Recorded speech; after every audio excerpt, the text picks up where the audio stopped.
अस्सलाम वालेकुम students, welcome to my YouTube channel easy solutions of mathematics. हमारी आज की वीडियो है एग्जांपल नंबर 2 पे। हमने चैप्टर नंबर 9 करे वेरिएशनल मेथड, और पिछले वीडियो में हम लोगों ने किया था डीडोस प्रॉब्लम, और इस वीडियो में हम लोग करेंगे ये डीडोस प्रॉब्लम भी बहुत इंपॉर्टेंट टॉपिक था, जो कि स्टेट एंड प्रूफ के साथ भी आ रही है, स्टेटमेंट के साथ भी। और ये वाली एग्जांपल भी बहुत इंपॉर्टेंट है, ये भी अक्सर पेपर्स में आ जाती है। और इसकी स्टेटमेंट है uniform cable is fixed at its end at the same level in space and is allowed to hang under gravity, find the final shape of the cable. अब ये जो है इसकी ये जो थोड़ी सी एक्सप्लेनेशन है वो यहाँ पे इस पे लिखी हुई है, वो हम थोड़ी सी यहाँ से भी दे देती। Final shape of the cable will correspond to the state of stable equilibrium और मिनिमल पोटेंशियल एनर्जी। और इसमें दो पॉइंट्स जो हैं ये वाले दोनों लेट किए हुए हैं, और उसकी जो पोटेंशियल एनर्जी है वो mg वाई डैश है, जहाँ पे वाई डैश जो है वो Y coordinate of the centroid of the cable है। अब यहाँ पे देखें ये केबल है जो कि दो एंड पॉइंट्स, उसका एक एंड पॉइंट ये है और दूसरा एंड पॉइंट ये है। दो एंड पॉइंट्स पे जो है वो फिक्स्ड है, उन्होंने कहा है कि फिक्स्ड है दोनों एंड पॉइंट्स पे। और उसके बाद जब हम लोग किसी केबल को दो पॉइंट्स पे फिक्स करते हैं तो पहले वो इस तरह से मूव करती है, उसके बाद मूव करते करते वो आहिस्ता से बिल्कुल एक स्टेबल कंडीशन में रुक जाती है, एक स्टेबल कंडीशन में आ जाती है। तो उन्होंने कहा है कि जो फाइनल शेप उसकी कब होगी, जब केबल जो है वो स्टेबल होगी। Final shape one cable is stable and height of centroid, यानी उसके सेंट्रॉइड की हाइट जो है which represent the final shape, यानी कि एक जो केबल है जब वो स्टेबल कंडीशन में आ जाएगी तो उसका जो दरमियान वाला पॉइंट होगा, यानी उस दरमियान सेंट्रॉइड की जो हाइट होगी ना यहाँ से, वो हमारे पास उसकी फ़ाइनल शेप बताएगी। और ग्रेविटी का जिक्र किया हुआ है क्योंकि अंडर ग्रेविटी है, यानी ग्रेविटी की वजह से वो स्टेबल कंडीशन में है। तो ग्रेविटी और ds कोई भी एक सिंपल उन्होंने एलिमेंट कह दिया, पॉइंट कह दिया। यहाँ पे हमने potential energy v is equal to mg y bar है, और यहाँ पे हमने जो है ना वाई बार को निकाल लेना है। वाई बार किस तरह से निकलेगा, हमें हमें वाई बार का सेंट्रॉइड का फॉर्मूला पता है, ये हम लोग पहले पढ़ के आ चुके हैं मैकेनिक्स के अंदर, हमने बहुत से क्वेश्चंस किए हैं इसके।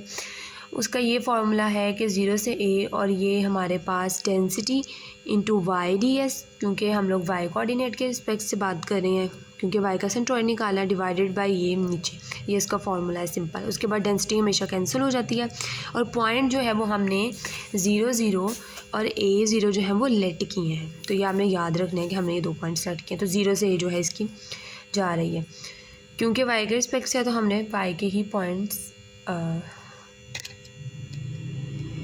सॉरी वाई एक्स की बात नहीं है, इसके अंदर सिर्फ सिंपल पॉइंट था, 0 से a तक पॉइंट है। क्योंकि 0 0 और a0 है तो हम लोग सिर्फ 0 से a ही ले सकते हैं। उसके बाद हमारे पास जो ds है उसकी वैल्यू हमें पता है, वो ये होती है कि √1 + वाई डैश स्क्वायर ds। जहाँ पे मिनिमम की बात हो रही है, मिनिमम पोटेंशियल एनर्जी, तो हमें पता है कि मिनिमम की बाद में जब हम मिनिमाइज़ करते हैं किसी इंटीग्रल को तो ds जो है हमारे इसके इक्वल होता है, डिवाइडेड बाय नीचे वाली जो पूरी वैल्यू है इसको हमने कह दिया है l, वे l इज़ इक्वल टू √, क्योंकि यहाँ पे भी ds की वैल्यू जो है वो यही आएगी, जहाँ पे l है is the length of the cable and rho its mass per unit length and the curve y is equal to yx which minimize y bar subject to the condition ये। अब इसके अंदर हम लोगों ने क्या किया है, इसके अंदर उन्होंने subject to the condition, यहाँ पे अगर हम बुक से देखेंगे वे l 0 से a √1 + Y dash square dx is the length of the cable and p is mass per unit length, thus we have to find, हमने कर्व फाइंड करनी है which minimise y bar subject to the condition ये, जो कि y bar को minimise करे subject to the condition A. तो जब भी हमारे पास जो सब्जेक्ट टू दी कंडीशन आता है, यानी सब्जेक्ट टू दी कंडीशन के बाद जो वैल्यू आती है, एक तो वो फिक्स होती है, तो यहाँ पे लेंथ हमारे पास फिक्स हुई, दूसरा ये कि उसको हम जी लेते हैं। तो यहाँ पे हमारे पास जो ऊपर वैल्यू बनी थी ना इसके, जो हमने बनाई थी सेंट्रॉइड के जो हमारे पास ऊपर वैल्यू बनी थी ना, उसको हमने कह लिया है कि वो f है, और जो दूसरी वैल्यू सब्जेक्ट टू करके आती है वो हमारे पास है g। तो यहाँ पे हमने क्या किया, उसके बाद ये दोनों वैल्यू जो है, ये वाला √ और ये वाला √ दोनों कॉमन है, तो उसको हमने जो है कॉमन ले लिया और आ गया y + lambda. Y plus lambda अंदर ब्रैकेट के आ गया, बाहर ये वैल्यू कॉमन आ गई। उसके बाद हम लोगों ने क्या करना है, अब हमने यहाँ पे ऑयलर-लैग्रांज इक्वेशन को यूज़ करना है।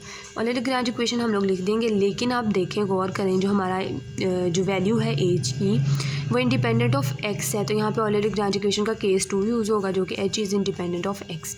तो केस 2 हमारा ये था, वो हमने लिख लिया। उसके अंदर हम लोगों ने एज की जगह पे एज की वैल्यू पुट की और माइनस वाई डैश, और उसके बाद जब हम लोग एज का with respect to Y dash derivative लेंगे तो वो क्या बनेगा, ये वाली तो हमारी सिंपल वाई की वैल्यू है, तो ये एज ए कांस्टेंट ट्रीट होगी, ये वैसे ही रहेगी। उसके बाद जब हम लोग इस वैल्यू का डेरिवेटिव लेंगे, पार्शियल डेरिवेटिव सिंपल मतलब पूरी वैल्यू का पार्शियल डेरिवेटिव लिया, जब इसके ऊपर हम लोग डेरिवेटिव अप्लाई करेंगे तो पावर पहले पावर में से कम, पावर के बगैर डेरिवेटिव, तो वो 2y डैश, और इधर भी 2 होगा, वो 2 से कट जाएगा, तो मैंने डायरेक्ट लिख दिया is equal to C any constant, A भी ले लें, सी ले लें, कोई भी ले लें। उसके बाद क्या किया, यहाँ पे ये वाला वाई डैश स्क्वायर हो गया और इसका एलसीएम ले लिया मैंने।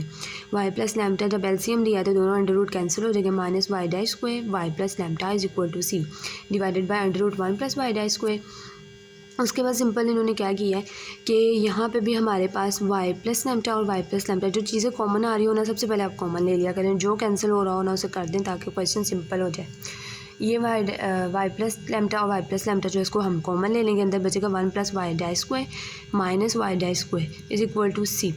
उसके बाद हम लोगों ने क्या करना है, हम लोगों ने सिंपल इसको उठा के इधर ले जाना है, क्योंकि जब हम लोग ऑयलर-लैग्रांज इक्वेशन बनाते हैं, उसके अंदर वैल्यूज़ लगाते हैं, तो हमें फिर वाई डैश की वैल्यू चाहिए होती है, उधर से हम लोग फिर सिंपल वैल्यूज़ निकालते हैं। तो इसको हम लोग ये दो वैल्यूज़ जो है ना, ये आपस में कैंसिल हो गई। उसके बाद इसको हम दूसरी तरफ ले जाएंगे। उसके बाद हम लोग दोनों तरफ स्क्वायर अप्लाई कर देंगे ताकि अंडर रूट ख़त्म हो जाए। जब स्क्वायर अप्लाई कर देंगे तो सी अंदर मल्टीप्लाई हो जाएगा, और उसके बाद हम लोग यहाँ से सिंपल माइनस, ये सी इधर प्लस के अंदर जाके माइनस हो जाएगा, डिवाइडेड बाय सी स्क्वायर, तो हमारे पास वाई डैश स्क्वायर की वैल्यू आ गई, यानी हमारे पास वाई डैश में वैल्यू आ गई। अब हमें वाई डैश की वैल्यू चाहिए, तो ऊपर स्क्वायर है तो हम लोग अंडर रूट ले लेंगे दोनों तरफ, ताकि हमारे पास सिर्फ वैल्यू जो है वो वाई डैश की आ जाए। वाई डैश के आगे उसके बाद हम उसको D Y over D X में कन्वर्ट कर लेंगे। उसके बाद ये सी का अंडर रूट ख़त्म हो जाएगा। उसके बाद हम लोग क्या करेंगे, देखिए पूरी वैल्यू जो है हमारे पास वाई में है, कांस्टेंट समेत हम लोग इसे दूसरी तरफ ले जाएंगे, तो इस तरफ हमारे पास सिर्फ डी एक्स बचेगा और ये डी वाई आगे, क्योंकि ये पूरे वाई की वैल्यू। अब हम इंटीग्रेटिंग बोथ साइड जब हम लोग करेंगे, जब दोनों तरफ इंटीग्रेशन अप्लाई कर देंगे, तो हमारे पास जो simple X is equal to C constant बाहर आ जाएगा, और ये पूरा फार्मूला हमारे पास कोस हाइपरबोलिक इनवर्स, और ये जो हमारे पास वाई की जगह पे वैल्यू है वो वाई प्लस लैम्डा पूरी है divided by C plus constant of integration. अब इसके अंदर आप लोगों ने एक बात का ख्याल रखना है, बुक के अंदर जो कांस्टेंट है वो इसके साथ ऐड करवाया हुआ है, आपने इसके साथ कांस्टेंट ऐड नहीं करवाना, आपने कांस्टेंट इस साइड पे ऐड करवाना है जहाँ पे आपने इंटीग्रेशन किया है। अगर आपने कांस्टेंट इधर ऐड करवा दिया ना तो आपका बुक वाला आंसर ही नहीं आना। इस क्वेश्चन में बुक्स में बहुत से मिस्टेक्स हैं, इस क्वेश्चन में ख़ास तौर पर काफ़ी मिस्टेक्स की हुई हैं उन्होंने।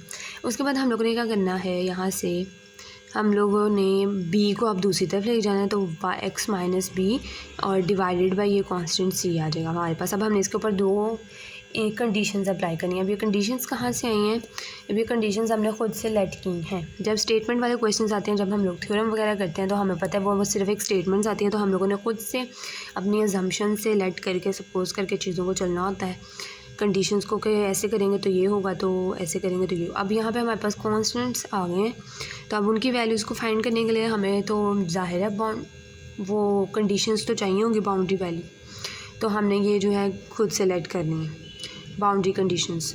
Y of 0 is equal to 0, Y of 1 is equal to 0, ये आपने याद रखनी है। उसके बाद जब हम लोग Y of 0 is equal to 0 put करेंगे तो एक्स भी 0 वाई भी 0, तो यहाँ पे हमारे पास ये वाली वैल्यू बनेगी। यहाँ से हमने लैम्डा ओवर सी की वैल्यू निकाली। उसके बाद हम लोगों ने Y of 1 is equal to 0 निकाली। यहाँ पे भी हमने x की जगह पे 1 और y की जगह पे हमने 0 पुट कर दिया, तो हमारे पास ये वाली बन गई। ये एक लैम्डा बाई सी की और एक ये लैम्डा बाई सी की, दो वैल्यूज़ हमारे पास निकल आई। अब हमने इन दोनों को कंपेयर कर देना है, इक्वल कर देना है, ये दोनों को बराबर लिख देना है, क्योंकि दोनों ये भी लैम्डा बाई सी की वैल्यू, ये भी लैम्डा बाई सी की वैल्यू है, तो जब एक वैल्यू की ही दो वैल्यूज़ डिफरेंट आ रही हों तो हम उनको कंपेयर कर सकते हैं। अब हमने इनको कहा कंपेयर ए एंड बी, ए और बी को हमने कंपेयर कर लिया। इस तरह से दोनों तरफ से कोस हाइपरबोलिक इनवर्स ख़त्म हो गया।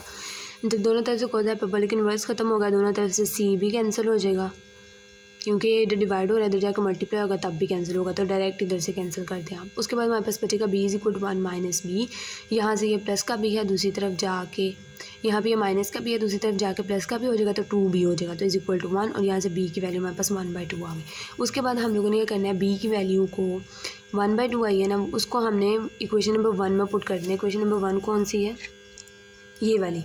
सारी सिंप्लीफिकेशन करने के बाद जो हमारे पास इक्वेशन निकली थी वो ये थी, जिसमें हमने बाउंड्री कंडीशंस अप्लाई की थी। हम लोग हमेशा यही करते हैं, जिस इक्वेशन में बाउंड्री कंडीशंस अप्लाई करते हैं कांस्टेंट की वैल्यूज़ फाइंड करने के लिए, बाद में हम वैल्यू भी उसी में पुट करते हैं। यहाँ पर b की वैल्यू हमारे पास 1/2 आ गया, तो हमने यहाँ पर b की वैल्यू 1/2 को पुट कर देना है।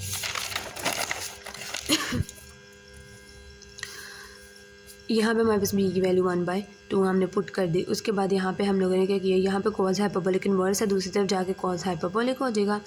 यहाँ से अब हमें y की वैल्यू चाहिए, तो y/c plus λ/c is equal to ये वैल्यू आ गई। अब λ/c आ गया यहाँ पे इस तरह से।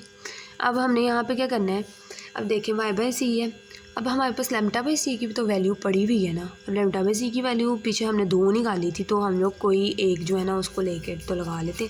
अब फ्रॉम a, अब a वाली हमारी कौन सी वैल्यू थी लैम्डा की, ये वाली a वाली, ये λ/c वाली ये वाली वैल्यू थी। अब इसके अंदर b की जगह पे हम लोग उसकी वैल्यू पुट करेंगे जो कि 1/2 है, तो -1/2c हो जाएगा। तो हमने λ/c की जगह पे इसकी वैल्यू को पुट कर देना है। ये देखें, ये λ/c जो है इसकी इक्वल है फ्रॉम a। अब देखें इसके अंदर एक और चीज़ जो मैं बताना भूल गई पिछली वीडियो में, पिछली वीडियो में कह रही हूँ, थोड़ा पहले, जब भी कोस हाइपरबोलिक, जब हमने इस पर इनिशियल कंडीशन अप्लाई की है ना हमने, तो ये -b था। जब हम लोग कोस हाइपरबोलिक इन्वर्स था, इधर आके कोस हाइपरबोलिक बन गया। तो जब भी कॉज के एंगल में माइनस का एंगल आ ही नहीं सकता, कॉज में के जो आगे वैल्यू पड़ी होती है ना एंगल में उसके, वो नेगेटिव हम लोग लिख ही नहीं सकते, वो पॉजिटिव हो जाती है, क्योंकि कॉज माइनस को एब्जॉर्ब कर लेता है। मैंने यहाँ पे प्लस लिखा हुआ था ताकि मैं आप लोगों को वीडियो के दौरान ये बात बता सकूँ। अब ये देखिए, कॉज हाइपरबोलिक ये माइनस था, माइनस तो आपने कोई एंगल लिखना ही नहीं है ना, ज़रूरी नहीं है, आप डायरेक्ट जो है ना वो पॉजिटिव ही कर दें उसको, इधर से इधर लेके आए ना, बस ठीक है, b/c आ गया, क्योंकि कॉज ने एब्जॉर्ब कर लेना हर नेगेटिव वैल्यू को, तो कॉज का एंगल हमेशा पॉजिटिव होता है। तो यहाँ पे हमारे पास आ गया 1/2c। उसके बाद हम लोगों ने इसकी जगह पे ये वाली वैल्यू पुट कर दी, तो अब हमारे पास प्योर जो है वो y की वैल्यू आ रही है। अब हमने इसको उठा के दूसरी तरफ ले जाना है, माइनस का हो जाएगा, और इस c को हमने, ये डिवाइड हो रहा है, इधर जाके मल्टीप्लाई हो जाएगा, तो हमारे पास जो फाइनल आंसर आ जाएगा वो ये है। ये हमारे पास final answer, this curve is called catenary curve. तो ये बुक में लिखा हुआ है इसका नाम, हम लोग वहाँ से भी देख सकते हैं। ये थी हमारी एग्जाम्पल नंबर 2। इंशाल्लाह नेक्स्ट वीडियो में हम लोग ये वाली एग्जाम्पल नंबर 3 करेंगे। और अगर अभी तक आपने मेरे चैनल को सब्सक्राइब नहीं किया तो प्लीज़ मेरे चैनल को सब्सक्राइब करें। अगर आपको मेरी वीडियो पसंद आई है तो प्लीज़ अपने फ्रेंड्स के साथ ज़्यादा से ज़्यादा शेयर करें, मेरी वीडियो को लाइक ज़रूर करें। और अगर आपका स्टिल कोई क्वेश्चन है वीडियो से रिलेटेड तो आप कमेंट सेक्शन में पूछ सकते हैं। Thank you so much.